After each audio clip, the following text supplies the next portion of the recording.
Hey guys, welcome back to my YouTube channel.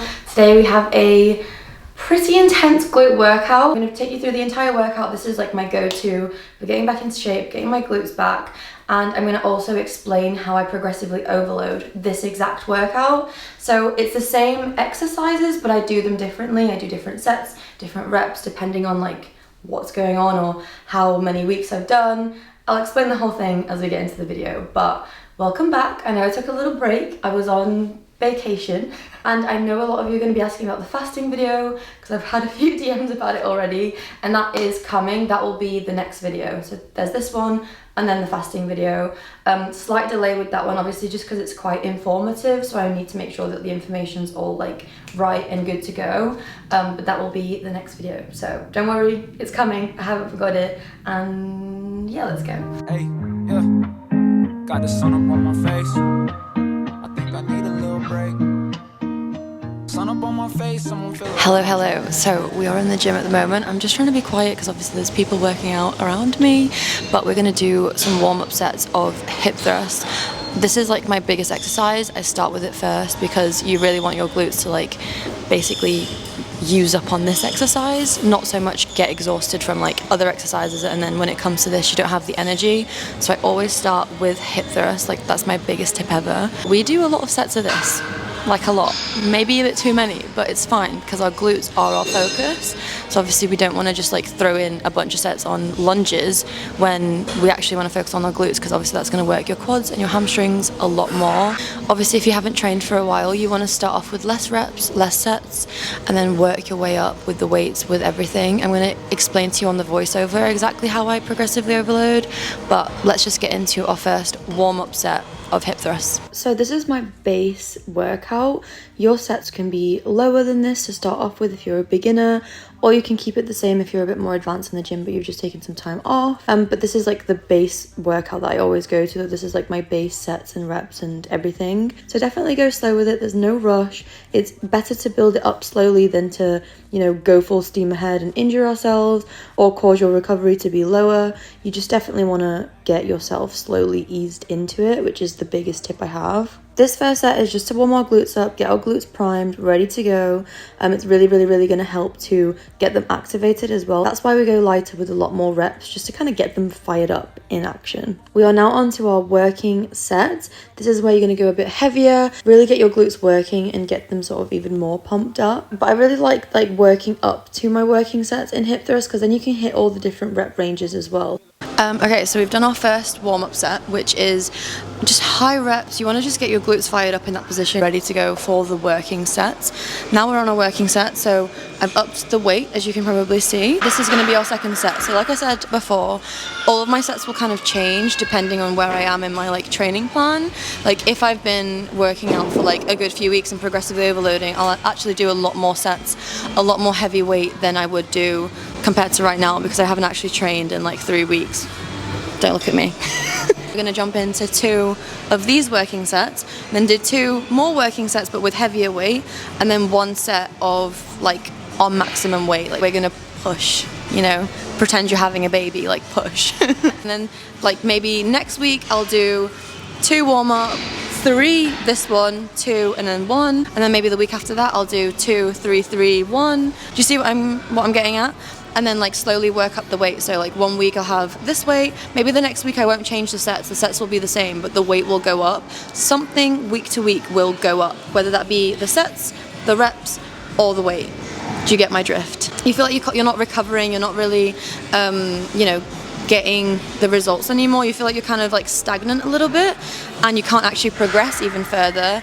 Then we're going to just take a week of deload, and I'll explain deload further into the video. Deloads are essentially a week that you go lighter in the gym or you just take off for the gym after a few months of training, just in order for your muscles to fully recover, so that when you come back they're reset, they're ready to go, they're in their prime as well because they've had that chance to recover from all of the heavy progressive overload that you've been putting them through. There's only so much your muscles can do one after another consistently before they actually run out of steam and they can't progress any further. You stall, you stagnate, you don't see any progress anymore. anymore. So every couple of months or so, this kind of happens naturally for me because obviously I'll go on holiday or something and then not train for a week, or I'll kind of like slack off for a week, and that kind of serves as a deload week in itself.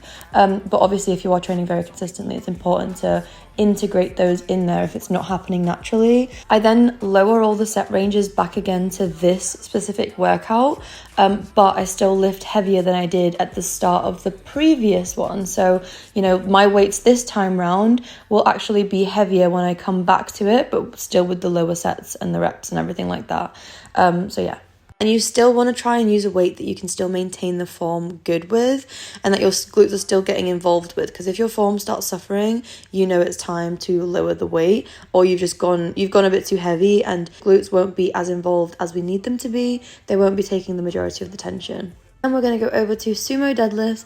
For the first two exercises, I do like to throw in a little warm-up set. I just really find that it helps to get my glutes really activated, really warm my muscles up for, you know, the heavier weight that's about to come. Obviously I do, you know, foam rolling and stretching before I work out too as a warm-up, because we have been there, girlies, with the injuries, and I'm not about that life, okay? Injuries are so not fun. They put you out for a few weeks. They're just not worth it. So throwing in a few warm-up sets and, you know, making sure that you foam roll and things beforehand is honestly a game changer. And then after that, we go into our heavier working set. Now we're just doing 2 of 10 of these. Again, maybe next week I'll do 3 of these. Maybe I'll put up the weight a little bit. Like I'll change something, not on each individual exercise, but just something in the workout as a whole. So I can either put the set into hip thrust or into sumos. Something in the workout will go up. Not necessarily every single exercise needs to go up, because then that's also quite a big jump week to week. So just change one little thing in the workout. And now we're on to lunges. This is also straight into a working set now. We've already done all the warm-ups, really. We don't need too many more warm-ups now. Unilateral exercises like lunges or step-ups, where you're working one leg at a time, are really helpful for muscle imbalances. So if you find that you're a bit stronger in one glute or the other, it's just gonna really help to like even everything out. So I always like to include at least one in every workout. And then finally, but not least, we have cable kickbacks. I love these for isolating the glutes. They really help target the top end of your glutes as well. And I usually just keep these at 3 times 5. I don't tend to overload them too much because they are an accessory exercise, and we obviously don't want to be doing a billion gajillion sets of kickbacks just because they are an accessory one. Whereas putting that into like a compound lift, like sumos or hip thrusts, are really going to show you the majority of the progress.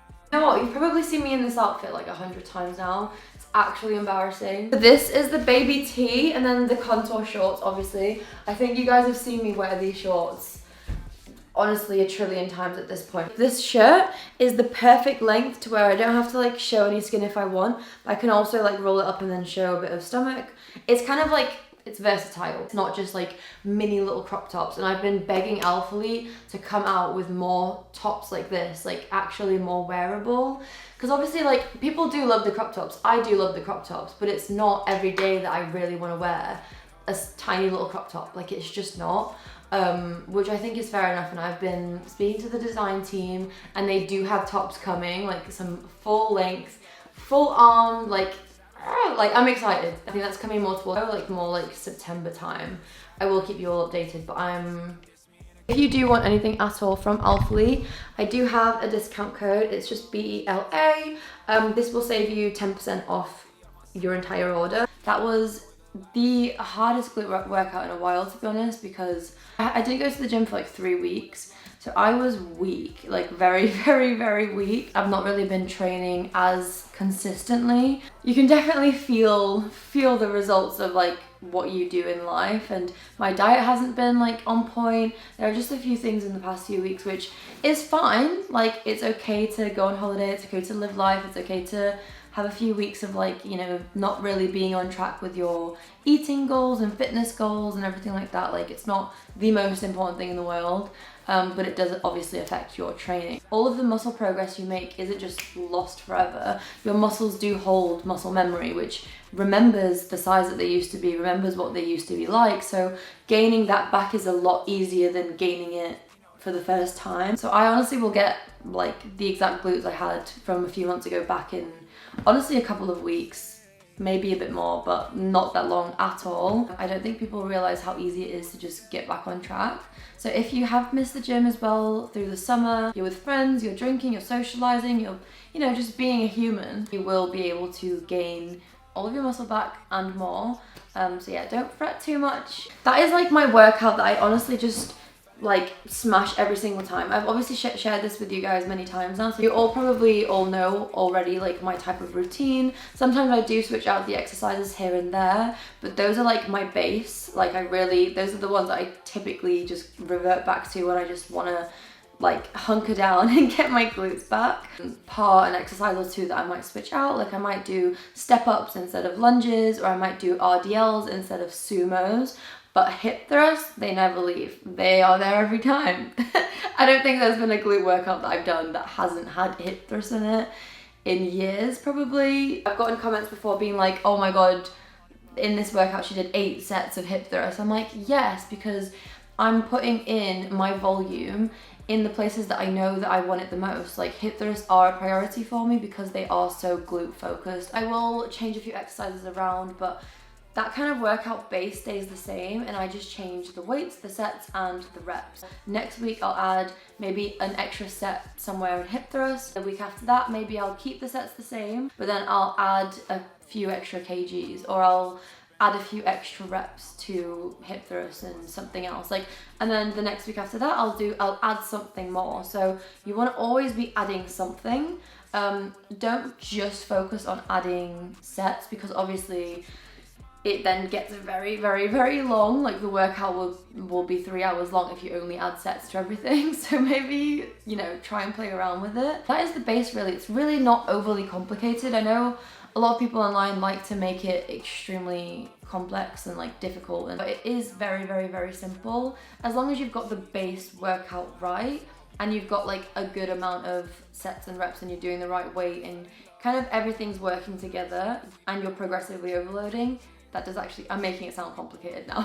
Honestly, I promise you it's simple. Take that workout I just showed you and keep altering it, keep improving it week to week to week. And then obviously if you take some time off, drop the sets a little bit, make it a little easier for yourself to get reintroduced back into it. And each time, like for example, even though that was my first session back from, you know, a few weeks off or a couple months of inconsistent training, I still was lifting quite heavy. That's because I've built that strength over time. So obviously my starting weight for when I've had time off is gonna be maybe higher or lower than your starting weight. It's gonna be different for each individual. So keep that in mind as well. So I'll keep increasing those weights because I know that that isn't my max weight. Like that is a comfortably heavy weight for me right now. That's the maximum I can do right now. But I know that next week I'll be able to progress, the week after, and then I'll build that strength up really, really, really quick. This is also the first time I'm filming in my little like office room, and I honestly love it. It's just cute to be in here. I'll actually give you guys an updated house tour maybe as well, because we have actually furnished everything, and everything looks a billion times better to what it was in like the first house tour video. Like we've actually done a lot to the house so far.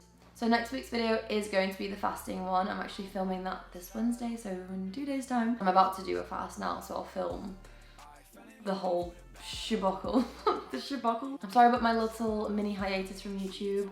I am back again. I think someone left a comment before and they were like, "Girl, you always say that you're back consistently and then you never are." Like, wait to call me out. Call me out. That's it. You know what? I need it. Call me out. I will catch you all in the next one for the fasting video, and then after that I think I'm gonna do another weight lossy topic kind of video, because I've been slacking with my food, like majorly slacking, to the point where my cut wasn't even actually a cut. Like, where is the cut? Progress? Nowhere to be seen. It's time to reach our goals and hit some targets, so I'm excited. Okay, goodbye! See you next time.